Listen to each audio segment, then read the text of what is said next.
Wind yourself up. It's your turn now. No. Don't get me started, Earl. Yes, I know. That's why I asked. What are you getting started? I thought it might make them feel right at home. Oh.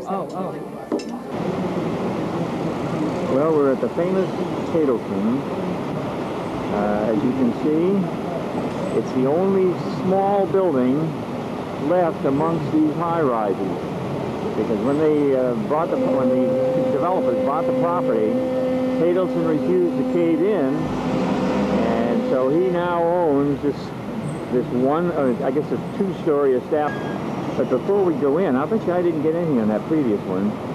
I'm looking in the front window of Tadelson's at May and Gary, who are looking at some books in the window here. I'm going to back off a little bit and see if I can get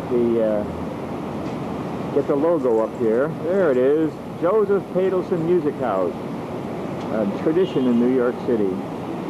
There are May and Gary. Let's go in the front door and see what's inside. Hi, dear. Hello, dear. We're in Tadelson's. Did you know that? I guess you knew that. I did. I've lost the date. Where's the date? It says PM. Why doesn't it say what the date is? Ah, there's the date. It's Veterans Day. What do you know? As we scan down the aisles here in Where was that wonderful Tadel's. There you are. We're in the Russian tea room, the famous bistro, and don't move back and forth, Gary. Okay. And I just want to pan down the room as far as we can here to show you. And the only way we can take pictures is if you two are in the picture. That's the only way.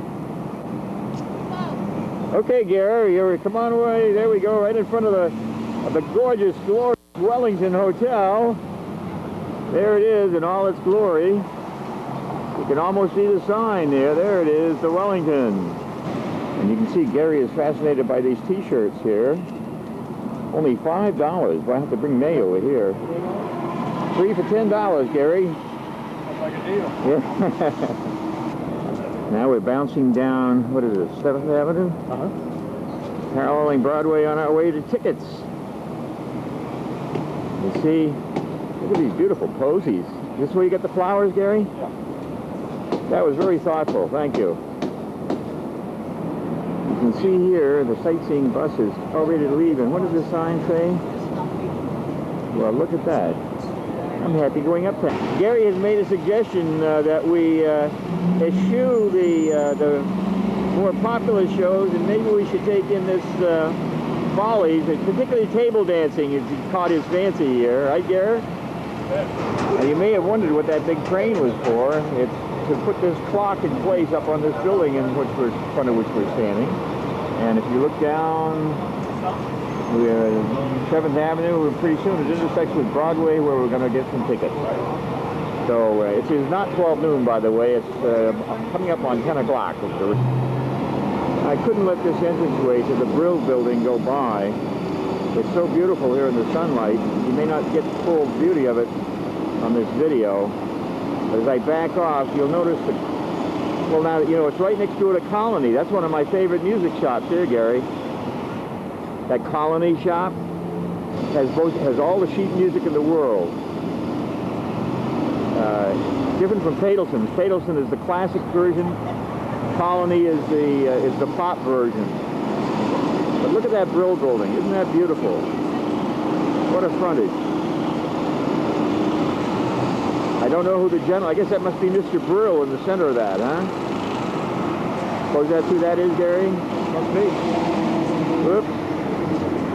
We just got to check.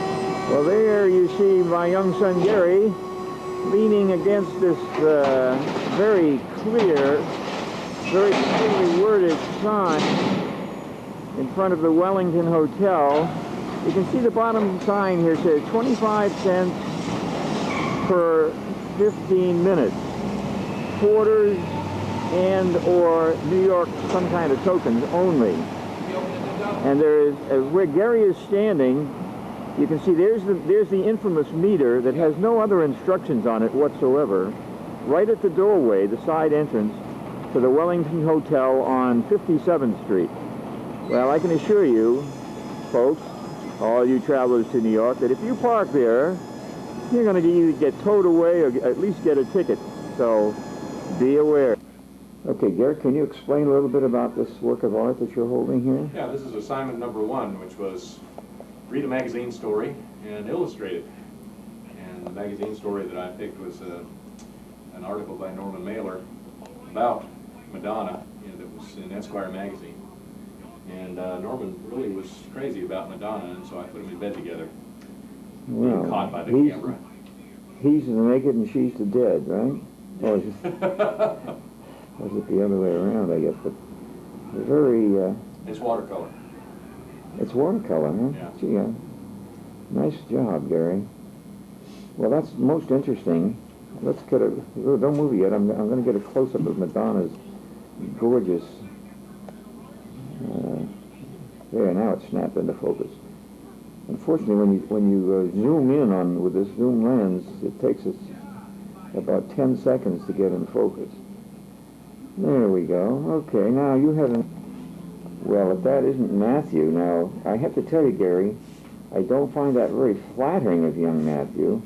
And why am I getting a line down in the... Oh, I see what it is. It's part of the lens in the camera. Getting the line. He usually such a happy young fella, and here he looks... Not only does he look somber, but if you look at the left side of this picture, the right side of Matthew's face, it looks very, almost satanic. Had you just gone to see the Invasion of the Vampires, Gary? Tell us a little bit about this Satanic painting. wasn't my intention.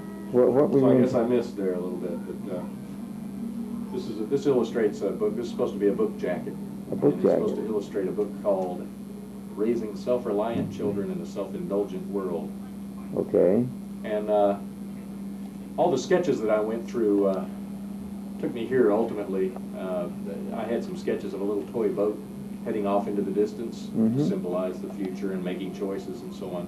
And there it is. And I thought putting a little eye contact into it would probably make it more commercially viable, get those moms to buy the book.